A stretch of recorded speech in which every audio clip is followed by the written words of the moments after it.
Israel पर Hamas के हमले और इसके बाद इसराइल की जवाबी कार्रवाई पर मुस्लिम देशों की प्रतिक्रिया कई लोगों को हैरान कर रही है। आमतौर पर फलस्तीन का खुलकर समर्थन करने वाले मुस्लिम देशों ने सतर्कता के साथ प्रतिक्रिया दी है और इन देशों का रुख बटा हुआ दिखा है। ज्यादातर इस्लामिक देशों ने खुलकर हमास का पक्ष लेने से परहेज किया है। ऐसा इसलिए भी माना जा रहा है क्योंकि हमास का हमला ऐसे वक्त पर हुआ है जब इसराइल और मुस्लिम देशों के बीच रिश्ते सुधारने की कवायद चल रही थी। इस्लामिक देशों के सबसे बड़े संगठन ऑर्गेनाइजेशन ऑफ इस्लामिक कोऑपरेशन यानी OIC ने भी सतर्कता के साथ प्रतिक्रिया दी है। संगठन ने कहा है कि वह फलस्तीन में इसराइल की कब्जा की गई जमीन पर उसकी सैन्य कार्रवाई से चिंतित है। इसने सैकड़ों लोगों को शहीद किया है और बड़ी तादाद में फलस्तीनी लोगों को घायल किया है। OIC के एक अहम सदस्य संयुक्त अरब अमीरात यानी UAE ने इस हिंसा के लिए फलस्तीनी चरमपंथी संगठन हमास को जिम्मेदार ठहराया है। UAE के विदेश मंत्रालय ने कहा है कि इस्राएली शहरों और गजा पट्टी के नज़दीकी गांवों पर हमास के हमले से संघर्ष ने भीषण रूप ले लिया है। हमास ने आबादी वाले इलाकों पर हजारों रॉकेट दागे हैं। वहीं सऊदी अरब ने कहा है कि वो इस्राएली सेना और अलग अलग फलस्तीनी गुटों के बीच संघर्ष पर नजदीकी निगाह बनाए हुए है।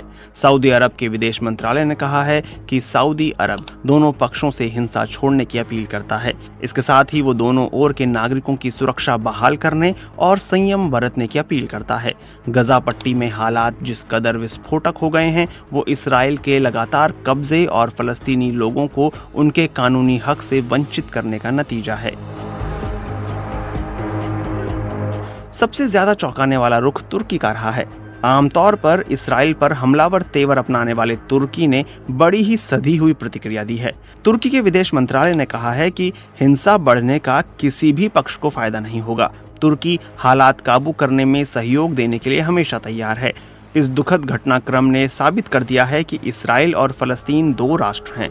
इस घटना ने इस नजरिए की अहमियत एक बार फिर साबित कर दी है। हम दोनों पक्षों से अपील करते हैं वो हिंसा का रास्ता छोड़ एक स्थायी समाधान की दिशा में काम करें।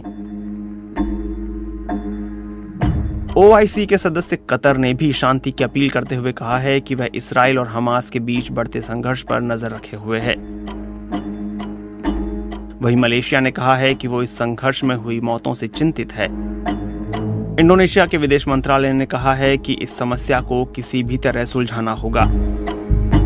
वहीं इस मामले पर पाकिस्तान का रुख रातों रात बदलता दिखा। पहले उसने इसराइल पर हमास के हमले का विरोध नहीं किया था। हालांकि उसने जवाबी हमला करने वाली इस्राएली सेना की भी निंदा नहीं की थी। लेकिन अब पाकिस्तान के विदेश मंत्रालय ने फलस्तीन का साफ तौर पर समर्थन किया है। पाकिस्तान के विदेश मंत्रालय ने कहा है कि पाकिस्तान फलस्तीन के समर्थन में खड़ा है और इसराइल की कब्जा करने वाली सेना की हिंसा और अत्याचार को खत्म करने की अपील करता है। बांग्लादेश और मालदीव ने भी कहा है कि फलस्तीन को उसका हक मिलना चाहिए। वहीं इसराइल पर हमास के हमले का ईरान ने समर्थन किया है। हमास के प्रवक्ता ने कहा था कि इस अभियान को ईरान का समर्थन हासिल है। वहीं ईरान के विदेश मंत्रालय ने भी कहा है कि हमास के ऑपरेशन अल अक्सा फ्लड रेजिस्टेंस ग्रुप और सताए हुए फलस्तीनियों की प्रतिक्रिया है। यह फलस्तीनियों के हक के समर्थन में की गई कार्रवाई है।